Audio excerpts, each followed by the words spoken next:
Former presidential candidate, Senator Bernie Sanders of Vermont joins me. Nice to have you here in New York City. Great to be with you. It's been interesting to watch the reaction to this deal that was cut yesterday. And I want to play you something that Congressman Luis Gutierrez, who you served with in the House, said about the deal and get your reaction to it. Because a lot of people were saying, well, this is great, this is great. This is what he had to say. Take a listen.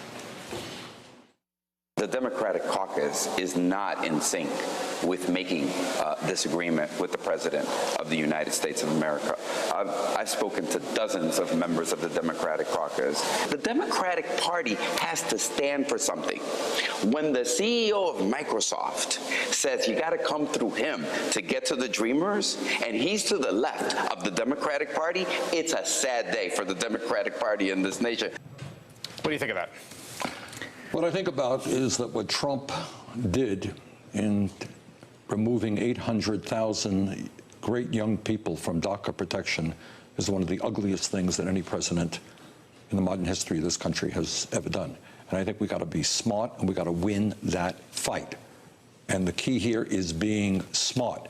And that means attaching DACA legislation to reverse what Trump did to legislation that the Republicans need to have passed. Right. So Congressman Gutierrez's point, right, and this is really a tactical dispute. I don't think there's any goal difference here across the Democratic caucus, which wants to see these protections put into law, right, is that play hardball now when they, when you have this, as opposed to this 3-month extension.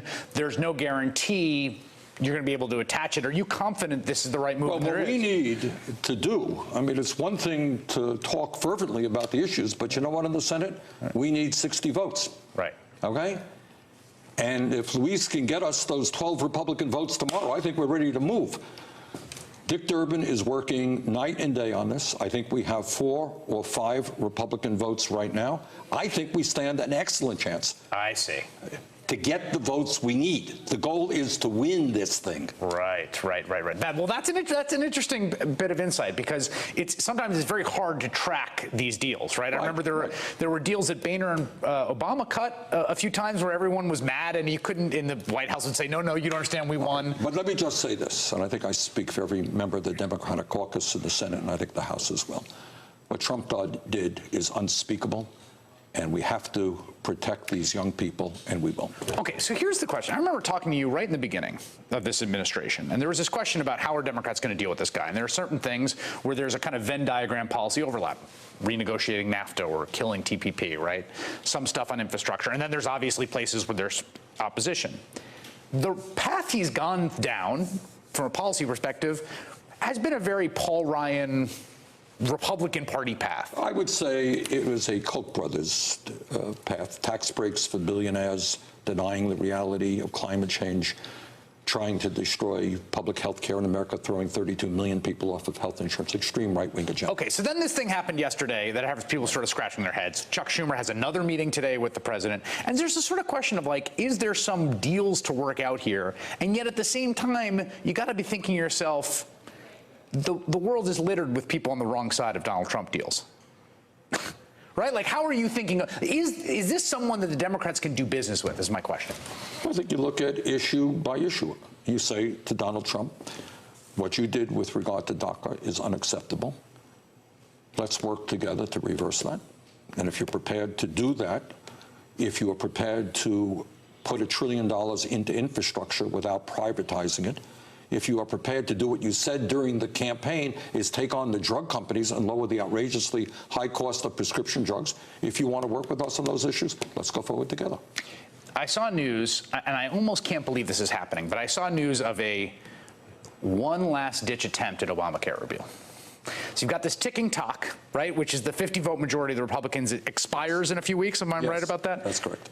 This procedure is maddening to all of us that follow this. We don't understand it. But it's going to expire. They're going to take one more run at it. Are you worried about this? Is this a serious thing that's happening in the Senate right now? No, I don't think they have the time to get their act together. I don't believe that is going to happen. In fact, Lamar Alexander, the chairman of the Health, Education, and Labor Committee, has been holding a series of hearings on some aspects of health care, trying to work in a bipartisan way. All right, I want to ask you about, and I've read your responses to this portion of Hillary Clinton's book. This is going to happen. You're going to get asked about this. I'm shocked that you're interested in this. Well, no, but here's a portion that I thought got to something that's sort of interestingly deep and substantive and continues in the party today. And this is about the sort of, let's call it the frontier of the possible. The question of what a presidential candidate is selling their voters and what goals they're setting in this sort of trade-off between reality, right? So she says, no matter how bold and progressive my policy proposals were, Bernie would come out with something even bigger, loftier, and leftier, regardless of whether it was realistic or not. And then Jake Sullivan has this analogy to, there's something about Mary, where a deranged hitchhiker says he's come up with a brilliant plan. Instead of famous 8-minute abs exercise routine, he's going to market 7-minute abs. It's the same, just quicker. I.e., Bernie Sanders just stole all of Hillary Clinton's ideas. Does anybody really believe that? The truth is, and the real story is, that the ideas that we brought forth during that campaign, which was so crazy and so radical, have increasingly become mainstream. I talked about a $15 an hour minimum wage. Right. Hillary did not. You know what? We got 31 co-sponsors on legislation for $15 an hour minimum wage. Talked about $1 trillion infrastructure. We talked about making health care a right of all people through Medicare for all. Medicare for all is becoming mainstream within the Democratic Party. So making public colleges and universities tuition free. Talk to the governor of the state of New York. He's pretty proud of his accomplishment. So what I'm saying here, Chris, is many of the ideas that we talked about, that Secretary Clinton and others said, oh, those are too far out. They are the ideas that are sweeping America, that most Americans now support. All right, so one more follow-up on this, which is this.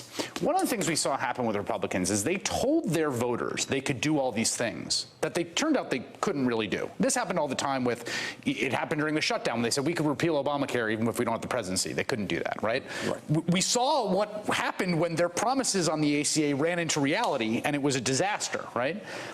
I guess the question is there some line for you when you think about what candidates in the Democratic Party are pushing, or even politicians, not presidential candidates, where you feel like there's a responsibility to give a projection of what is possible? That's right. But you heard me, because I was on your show a dozen times. What did I always talk about? I always talked about a political revolution, right? I always talked about bringing millions of people into the political process to transform politics in America. You never heard me say, hey, elect me, I'm going to do it all. We are right now on Wednesday going to introduce Medicare for All single-payer program. Let me be very clear. That will not be passed if Trump is president and Paul Ryan and Mitch McConnell run the United States Congress. The only way we will take on the drug companies and the insurance companies and do what every other major country on earth is doing is through a political revolution where people stand up and fight back. So everything that I said, I brought forth ideas that I thought and believe are reasonable ideas, not radical ideas. They exist in many parts of the country. Talk about making public colleges and universities tuition free. Duh, it exists in Germany. It exists in Scandinavia.